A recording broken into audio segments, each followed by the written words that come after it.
اعوذ باللہ من الشیطان الرجیم، بسم اللہ الرحمن الرحیم۔ نوری فیکٹری کے معزز دوستو، السلام علیکم۔ ناظرین اکرام، اس دنیا نے بہت سے عظیم انسان پیدا کیے جو آج ظاہری طور پر تو ہمارے درمیان موجود نہیں ہیں، لیکن ان کی خوشبودار خوبیوں اور صلاحیتوں کی وجہ سے وہ آج بھی لوگوں کے دلوں میں زندہ ہیں۔ ان میں سے چند شخصیات کے کرداروں پر تو ہم تفصیلی ویڈیوز بنا چکے ہیں، لیکن آج کا ہمارا موضوع ان مشہور شخصیات کے موت سے پہلے کہے گئے آخری الفاظ ہیں۔ تو دوستو، سب سے پہلے نبی آخر الزمان حضرت محمد مصطفیٰ صلی اللہ علیہ وآلہ وسلم۔ حضرت عائشہ صدیقہ رضی اللہ تعالی عنہا بیان کرتی ہیں کہ نبی اکرم حضرت محمد مصطفیٰ صلی اللہ علیہ وآلہ وسلم کی زبان مبارک سے جو آخری الفاظ نکلے تھے وہ تھے اللہم رفیق الاعلیٰ، یعنی اے اللہ مجھے رفیق اعلیٰ میں شامل فرما۔ بانی پاکستان قائد اعظم محمد علی جناح کے آخری الفاظ۔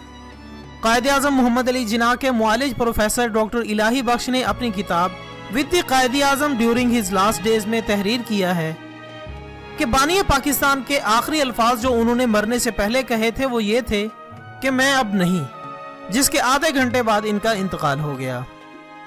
ان کے بعد لیاقت علی خان۔ پاکستان کے پہلے وزیر اعظم لیاقت علی خان کو 16 اکتوبر 1951 کو راولپنڈی میں ایک جلسے کے دوران فائرنگ کر کے شہید کر دیا گیا تھا، اور مختلف رپورٹس کے مطابق ان کے آخری الفاظ یہ تھے کہ اللہ پاکستان کی حفاظت کرے۔ ذوالفقار علی بھٹو۔ اخبار کی ایک رپورٹ کے مطابق ذوالفقار علی بھٹو سے پھانسی سے قبل وصیت تحریر کرنے کے حوالے سے پوچھا گیا تھا، جس پر انہوں نے دھیمی آواز میں یہ جواب دیا تھا کہ میں نے کوشش تو کی تھی مگر خیالات بہت زیادہ منتشر تھے، اس لیے ایسا نہیں کر سکے اور کاغذات کو جلا دیا۔ ان الفاظ کے بعد وہ پھانسی گھاٹ تک خاموش رہے۔ ونسٹن چرچل، سابق برطانوی وزیر اعظم۔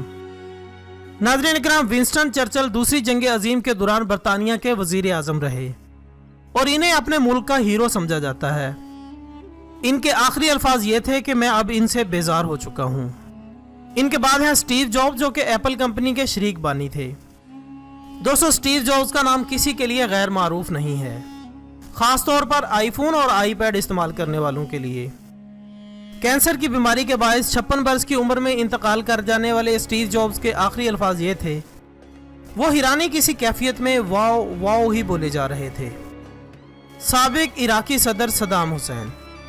دوستو، عراق پر 2 دہائیوں سے زائد عرصے تک حکمرانی کرنے والے سخت گیر آمر صدام حسین کے آخری الفاظ کلمہ طیبہ تھے جو انہوں نے پھانسی سے قبل پڑھا تھا مگر مکمل نہیں کر سکے، اور انہوں نے جو پڑھا تھا وہ یہ ہے کہ میں گواہی دیتا ہوں کہ اللہ کے سوا کوئی معبود نہیں اور محمد۔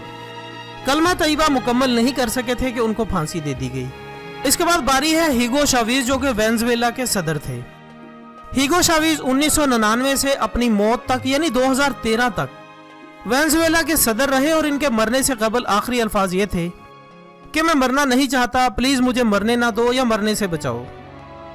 اس کے بعد ہے کارل مارکس، جو کہ ایک فلسفی تھے، اور ان کے آخری الفاظ بڑے ہی دلچسپ تھے۔ موت سے چند لمحے پہلے ان کے جو الفاظ تھے وہ یہ تھے کہ آخری الفاظ ان احمقوں کے لیے ہوتے ہیں جنہوں نے زندگی میں زیادہ بولا نہیں ہوتا۔ اس کے بعد ہے چارلی چپن۔ خاموش فلموں سے ہی لوگوں کو ہنسا دینے کے ماہر چارلی چپن کے آخری لمحات میں جب ایک پادری نے کہا کہ خدا اس کی روح پر رحم فرمائے، تو چارلی چپن نے یہ جواب دیا کہ کیوں نہیں، آخر یہ اسی سے تو تعلق رکھتی ہے۔ اس کے بعد ان کی روح پرواز کر گئی۔ اسی طرح نظریہ ارتقاء پیش کرنے والے سائنسدان چارلس ڈارون کے آخری الفاظ یہ تھے کہ میں مرنے سے ڈرنے والا آخری شخص نہیں ہوں۔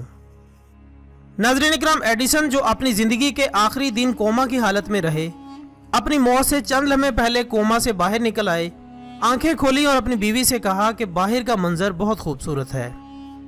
ناظرین اکرام، یہ تھی وہ چند شخصیات جن کے زندگی کے آخری الفاظ تھے جو ہم نے آپ تک پہنچائے، لیکن ہماری یہ خواہش ہے کہ ایمان پہ دے موت مدینے کی گلی میں، مدفن میرا محبوب کے قدموں میں بنا دے۔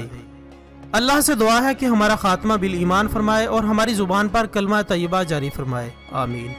اس کے ساتھ ہی آج کی ویڈیو کا اختتام ہوتا ہے۔ کل انشاءاللہ ایک نئی ویڈیو کے ساتھ دوبارہ حاضر ہوں گے، تب تک کے لیے اجازت دیجیے گا۔ اپنا دوستوں، رشتہ داروں اور گرد و نواح کے تمام لوگوں کا بہت خیال رکھیے گا۔ اللہ حافظ۔